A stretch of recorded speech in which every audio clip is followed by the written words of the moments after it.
नमस्कार दोस्तों, welcome to my channel. आज हिंदी में वस्तुनिष्ठ प्रश्न में वर्ण को जानेंगे और ये छोटी छोटी हर पेपरों में आती है, जैसे SSC paper, police exam, constable exam. अभी 2024 में एमपी वर्ग 3 का शिक्षक भर्ती में हर जगह इस चैप्टर से ज़रूर पूछा जाता है। तो आइए आप भी इसका आंसर दीजिएगा। मैं क्वेश्चन करती हूँ, ठीक है।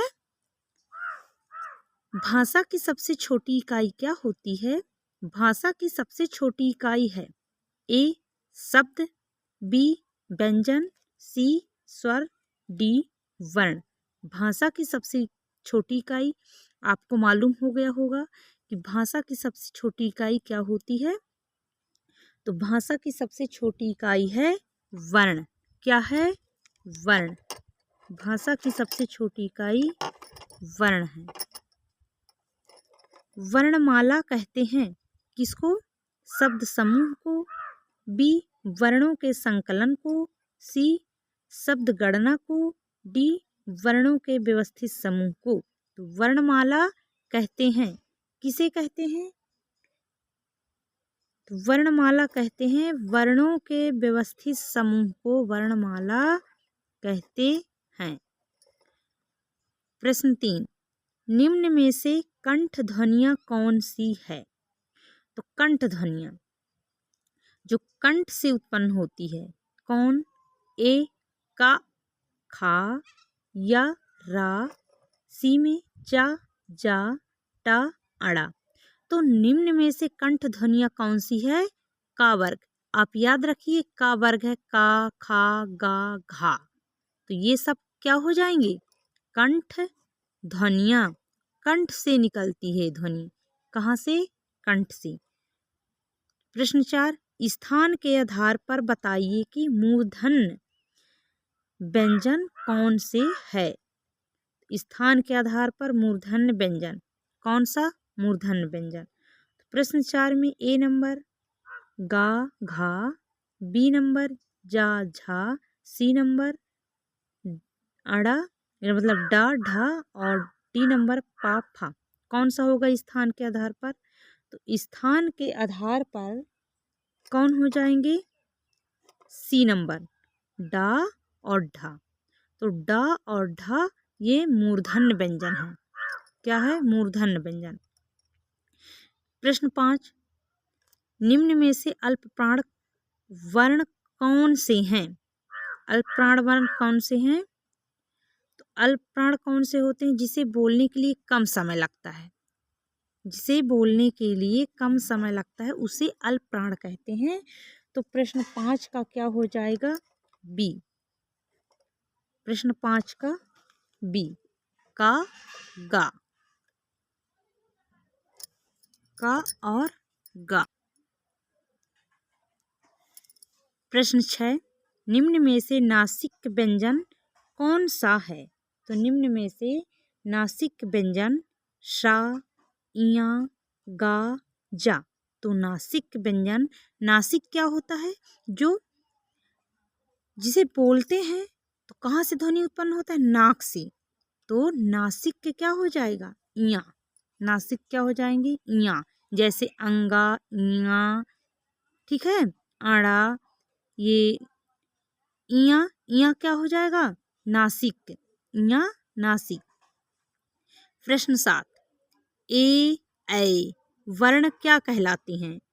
ए ऐ वर्ण क्या कहलाते हैं? ए नंबर नासिक, बी नंबर मूर्धन, सी नंबर ओष्ठ, और डी नंबर कंठ तालव्य। तो प्रश्न 7 का आंसर क्या हो जाएगा? प्रश्न 7 का आंसर डी नंबर में कंठ तालव्य। ए ऐ वर्ण कंठ तालव्य। ए ऐ तो कंठ से और तालव्य, कंठ तालव्य हो जाएंगे ए ऐ। प्रश्न 8, हिंदी वर्णमाला में अयोगवाह वर्ण कौन से हैं? हिंदी वर्णमाला में अयोगवाह वर्ण कौन से कहलाएंगे? ए नंबर अ, आ, इ, सी, उ, और डी अन्न आहा। तो अयोग व हिंदी वर्णमाला में क्या हो जाएंगे?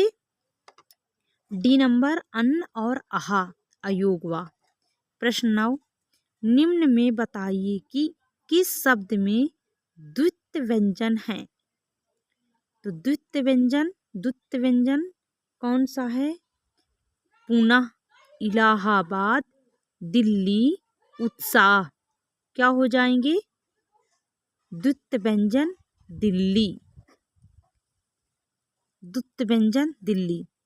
प्रश्न 10, सीटी वाला सा, षटकोण वाला सा, श, हा कौन से व्यंजन कहलाते हैं?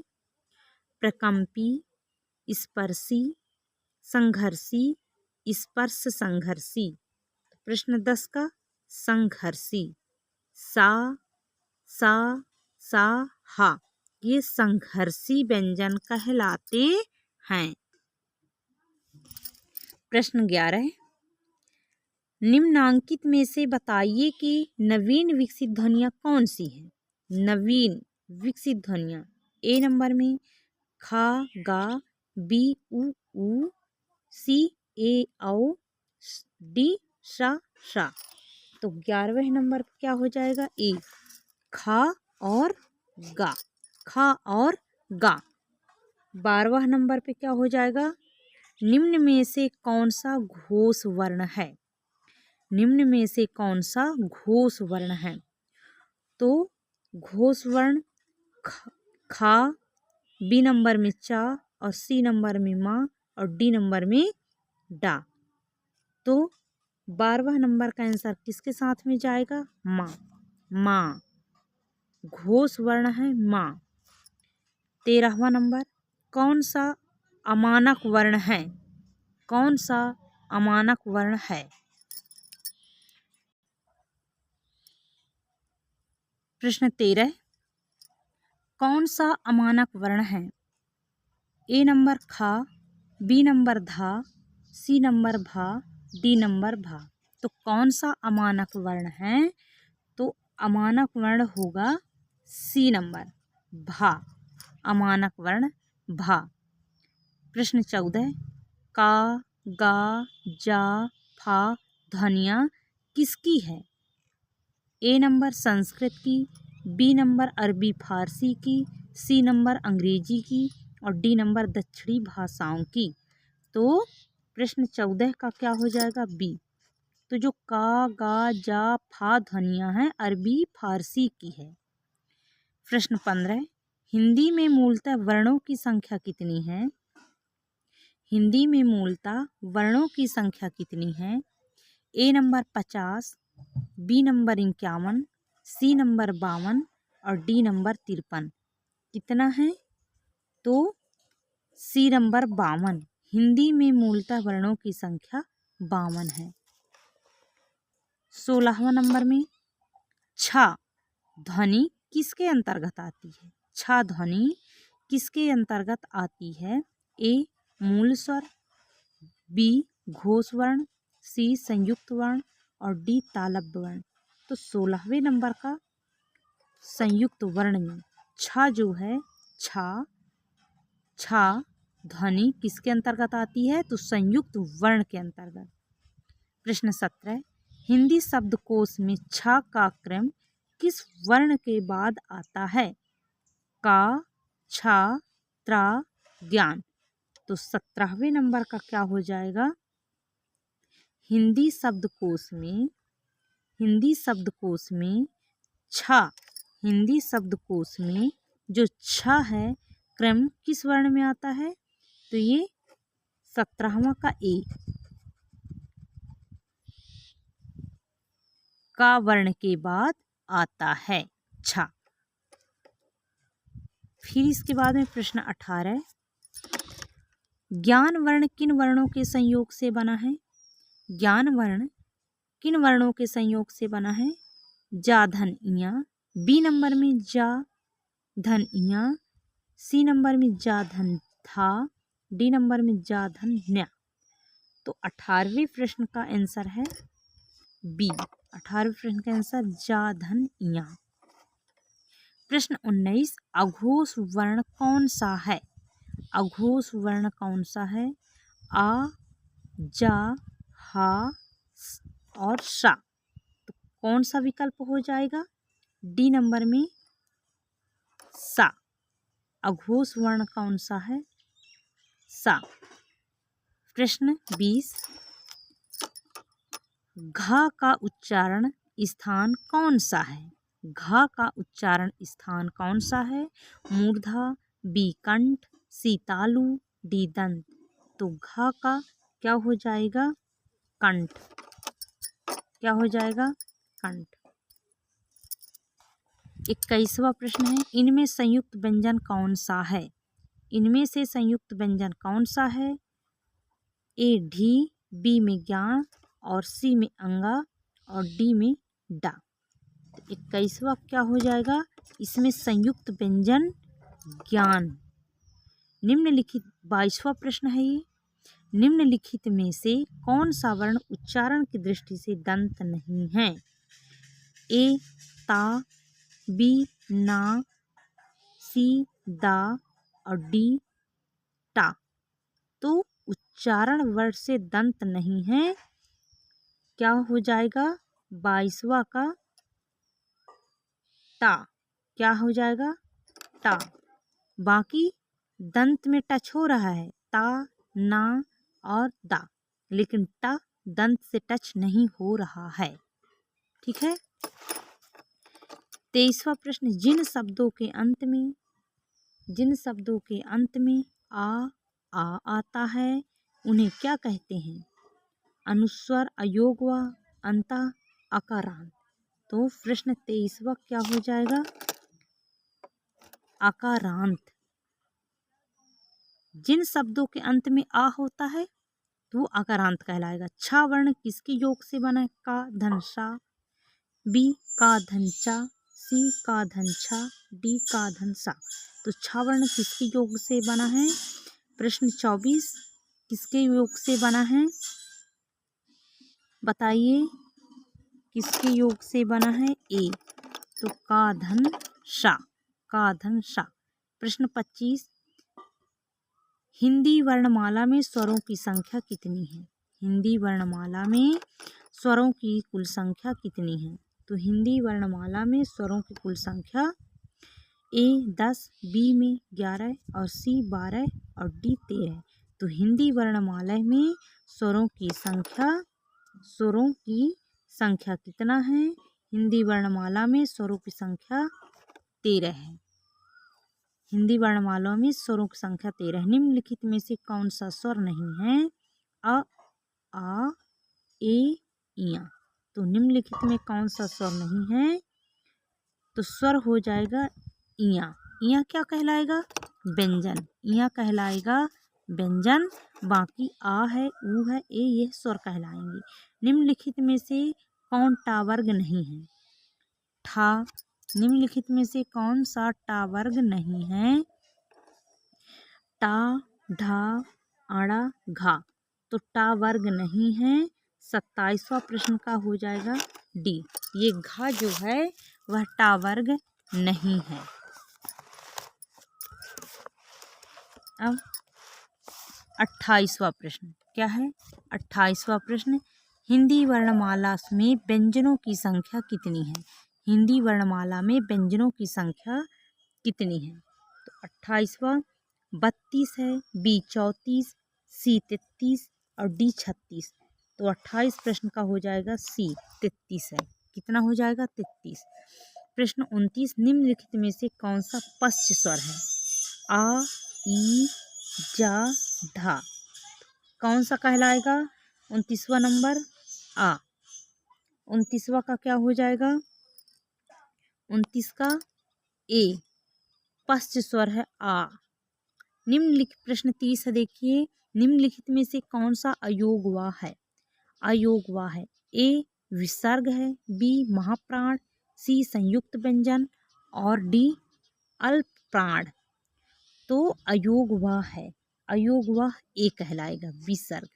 अयोगवा विसर्ग। छ ध्वनियों का उच्चारण स्थान है। 31वां प्रश्न है, छ ध्वनियों का उच्चारण स्थान है? ध्वनियों का उच्चारण स्थान है तो छ क्या आता है? दंत, बी ओष्ठ, सी तालब और डी वर्ष। तो 31वां नंबर हो जाएगा क्या? सी तालब, छा।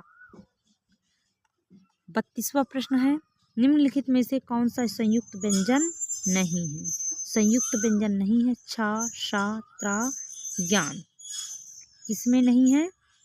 तो 32 का हो जाएगा, 32 का हो जाएगा बी।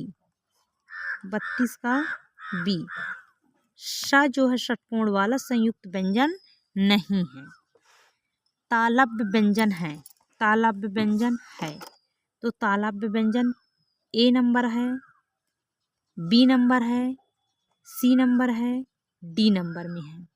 तो तालव्य नंबर आप खोजना है। तालव्य व्यंजन, तालव्य व्यंजन कौन सा कहलाएगा? ए। चा, छा, जा, झा। जो चा वर्ग होते हैं तो वह चा वर्ग जो है तालव्य व्यंजन कहलाते हैं। प्रश्न 34, या, रा, ला, वा किस वर्ग के व्यंजन है? या, रा, ला ये तालव्य ऊष्म अंतः ओष्ठ क्या कहलाएंगे? सी अंतः इस्त। जो या वर्ग रहेंगे वह अंतः इस्त व्यंजन कहलाएंगे। प्रश्न 35, अनुनासिक का संबंध होता है। अनुनासिक का संबंध क्या होता है? केवल नाक से, केवल मुंह से, नाक और मुंह से, इनमें से कोई नहीं। तो प्रश्न 35 का क्या हो जाएगा? प्रश्न 35 का संबंध किसमें हो जाएगा? सी में, नाक और मुंह में, दोनों में। प्रश्न 36, प्रश्न 36 में अनुनासिक व्यंजन कौन से होते हैं? वर्ग के प्रथमाक्षर, वर्ग के तृतीयाक्षर, वर्ग के चतुर्थाक्षर और डी में वर्ग के पंचमाक्षर। तो 36वां प्रश्न क्या हो जाएगा? डी वर्ग के पंचमा अक्षर क्या हो जाएगा? अनुनासिक व्यंजन होते हैं। 37 नंबर, हिंदी वर्णमाला में स्वरों की संख्या है। हिंदी वर्णमाला में स्वरों की संख्या 8, 9, 11, 14।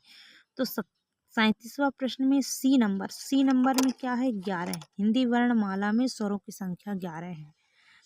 38, कंठोस्थ ध्वनि का उदाहरण है। कंठोस्थ और, ए, का, ता। तो 38वां ए और।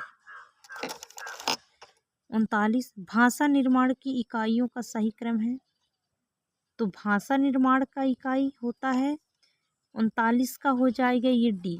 पहले ध्वनि, ध्वनि के बाद में शब्द, शब्द के बाद में पद और पद के बाद में वाक्य। ठीक है, ये भाषा निर्माण की सही इकाई है। सबसे पहले ध्वनि का उपयोग करेंगे, शब्द, शब्द फिर पद में और पद से फिर वाक्य में। प्रश्न 40 में निम्नांकित में से उच्चारण स्थान के आधार पर कंठ से लेकर के मुख्य विचार उच्चारित व्यंजन ध्वनियों का सही क्रम है। तो सबसे पहले प्रश्न 40 में ए हो जाएगा। पहले कंठ आता है, फिर तालव्य आता है, वर्ष आता है, दंत आता है, ओष्ठ आता है। प्रश्न 41, प्रश्न 41 में क्या है?